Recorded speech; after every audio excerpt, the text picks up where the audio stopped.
তো যাই হোক, সুপ্রিয় দর্শক শ্রোতা ভাই বন্ধু বোনেরা, যেটি বলতে চাচ্ছিলাম, এটি যে আবু সাইদ আল মোহাম্মদ স্বপনের তৃতীয় তলায় আমি এসেছি। এটা মনে হয় তার সম্ভবত বেডরুম, আমার ধারণা বেডরুম হতে পারে। এখানে অ্যাটাচ টয়লেটের ব্যবস্থা দেখতেছি, কিংবা গেস্ট রুমও হতে পারে, কারণ এত উপরে পর্যন্ত আসার মতো আমাদের তো অনুমতি ছিল না, বা সে একটা হাই প্রোফাইল মানুষ, তার এখানে তো আমরা আসতে পারবো না। হ্যাঁ, তো এটা তার তৃতীয় তলা, পাশে কমিউনিটি সেন্টার, স্বপ্নছায়া কমিউনিটি সেন্টারের পাশে দিয়েই তার এই বিল্ডিং। এবং এটা কলেজ, জবার সরকারি কলেজ, মোটরস এমটি গ্যারেজ এবং কলেজ এরিয়া। আর পাশে স্টেশন, সামনে প্ল্যাটফর্ম। যাই হোক, যেটা বলতে চাচ্ছিলাম, এগুলো তার বেডরুম, শয়নকক্ষ।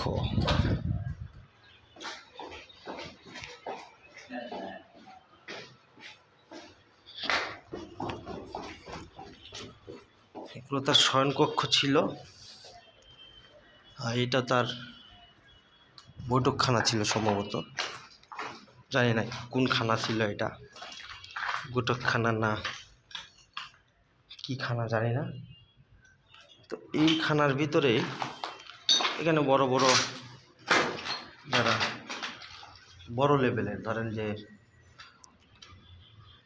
পৌরসভার মেয়র, তারপরে যাদের সাথে ওনার ভালো সুসম্পর্ক, তারা এসে এগুলোতে মিটিং করতো। এই ঘরগুলোতে তারা মিটিং করতো। না, সরি, আমার ভুল হচ্ছে, কারণ আমি তো উপরে আসিনি কখনো। আমার মনে হয় এটাতে উনি থাকতেন। এখানে ওয়াশরুমের স্পেস দেখে মনে হচ্ছে এটা ওয়াশরুম না, এটা কিচেন রুম হতে পারে। যাই হোক, তো এগুলোতে উনি বসবাস করতেন, বা এগুলোতে উনি থাকতেন, বা এগুলো ওনার হাই প্রোফাইল মানুষের জন্য বৈঠকখানা ছিল। নিচে সাধারণ জনগণ অপেক্ষা করতো, আর দোতলার উপর ভিআইপি যারা পার্সন ছিল তারা চলে আসতো, এখানে এসে মিটিং করতো তাদের সাথে। তো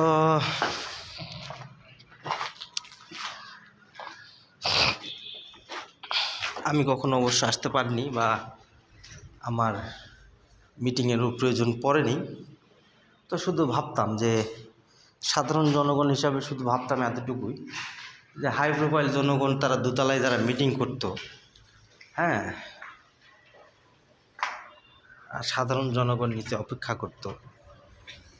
সাধারণ জনগণের অপেক্ষা করার জায়গাটা নিচে, আর ভিআইপি যারা, তাদের আলোচনা করার কক্ষটা এই যে উপরে। দেখেন পার্থক্য বা ফলাফল, বর্তমান এই অবস্থা। যাই হোক, এটা আমার ঘুরে দেখার খুব ইচ্ছা ছিল। স্বপন সাহেব থাকতে তো আসতে পারি নাই, বা আসার অনুমতিও হয়নি, বা সাধারণ জনগণ হিসাবে এটা সম্ভব না। সেটা স্বপন সাহেবের ক্ষেত্রেও না, কিংবা বিএনপির কোনো যদি উচ্চ পর্যায়ের নেতা হয় তাদের পক্ষেও এটা সম্ভব না যে আমি সাধারণ জনগণ বা সাধারণ মানুষ হিসাবে আমি দেখা করব একটা বিএনপির নেতার সঙ্গে। আমাকে ওই নিচের কাতারেই থাকতে হবে, এখানেই থাকতে হবে।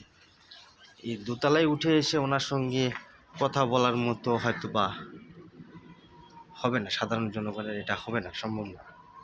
হ্যাঁ, কিন্তু নেতাদের অবস্থা যে পরবর্তীতে এরকম হবে, এই জিনিসটা একটু সব নেতাদের মনে রাখা প্রয়োজন।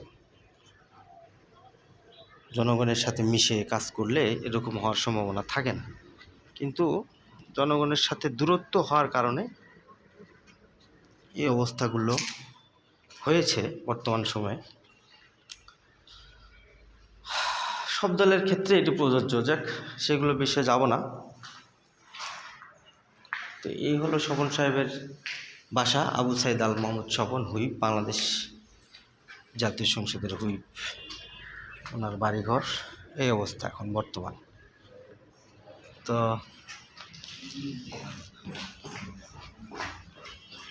সিঁড়িঘর, সিঁড়িতে নিচে নামতেছি।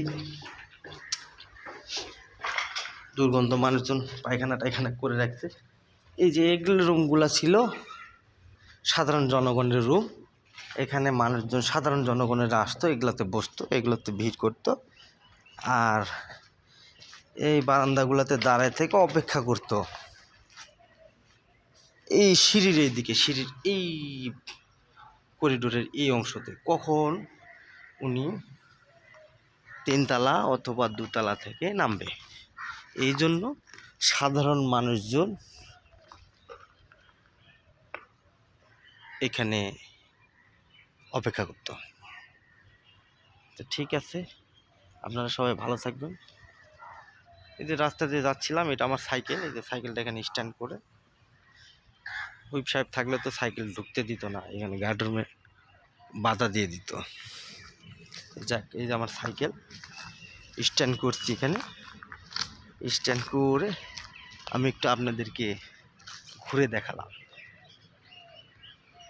জনাব আবু সাইদ আল মাহমুদ স্বপন, তার বাসভবন, বাংলাদেশ জাতীয় সংসদের হুইপ আবু সাইদ আল মাহমুদ স্বপন। ধন্যবাদ। আসসালামু আলাইকুম।